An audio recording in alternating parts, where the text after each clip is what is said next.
Intisari Buletin An-Nasiha edisi 148.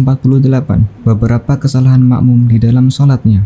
Yang pertama, sholat sendirian di belakang shaf yang belum penuh. Hal ini didasarkan atas sebuah hadis dari Ali bin Syaiban bahwasannya Nabi SAW melihat ada seorang lelaki yang sholat sendiri di belakang shaf. Ketika sudah selesai dari sholatnya, maka Nabi SAW memerintahkannya, ulangi sholatnya, tidak sah sholat bagi orang yang sendirian di belakang shaf. Hadis riwayat Ahmad. Yang kedua, membuat shaf baru padahal shaf yang depan belum penuh. Dari Ummul Mukminin Aisyah, semoga Allah meridhoinya, beliau berkata bahwasannya Rasulullah SAW pernah berkata, sesungguhnya Allah dan malaikatnya bersolawat kepada mereka yang menyambung shaf. Barang siapa yang menutup celah shaf, maka Allah mengangkat derajatnya. Hadis riwayat Ibnu Majah. Yang ketiga, shaf yang tidak lurus. Ada hadis riwayat dari Muslim, yakni luruskan shaf kalian, sesungguhnya meluruskan shaf termasuk kesempurnaan sholat. Hadis riwayat Muslim. Yang keempat, tergesa-gesa mendatangi sholat berjamaah. Dari Abu Hurairah radhiyallahu anhu, Nabi SAW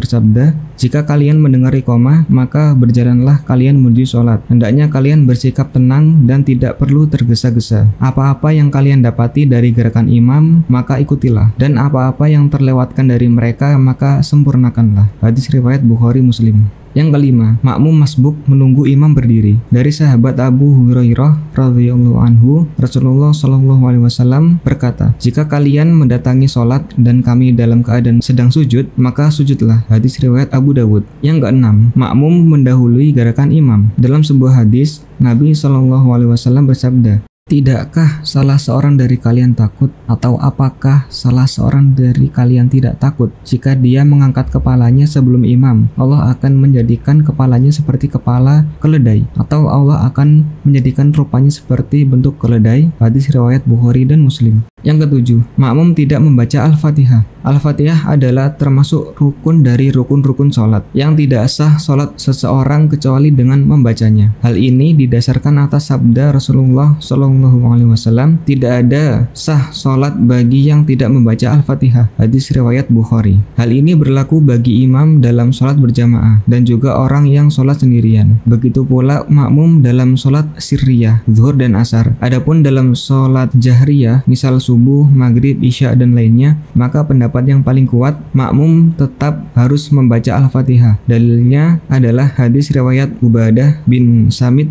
radhiyallahu anhu, di mana dahulu para sahabat sedang sholat subuh di belakang Rasulullah. Lalu beliau membaca Al-Quran dan bacaan beliau terasa berat, seperti ada yang mengganjal. Maka ketika beliau selesai dari sholatnya, beliau bertanya kepada para makmum, sepertinya kalian ada yang membaca surat Al-Quran di belakang imam kalian. Maka para sahabat mengiyakannya. Lalu Rasulullah SAW menegur mereka, jangan kalian melakukan hal itu lagi, kecuali kalian baca Al-Fatihah, karena sesungguhnya tidak ada sholat bagi yang tidak membaca Al-Fatihah. Hadis riwayat Abu Dawud. Yuk kunjungi Instagram Buletin An-Nasiha di @buletin.annasiha atau akses bit.ly/buletin Jumat untuk membaca dan mendengarkan audio Buletin An-Nasiha yang lainnya.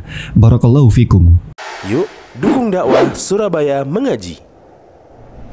Salurkan harta terbaik Anda untuk operasional dakwah.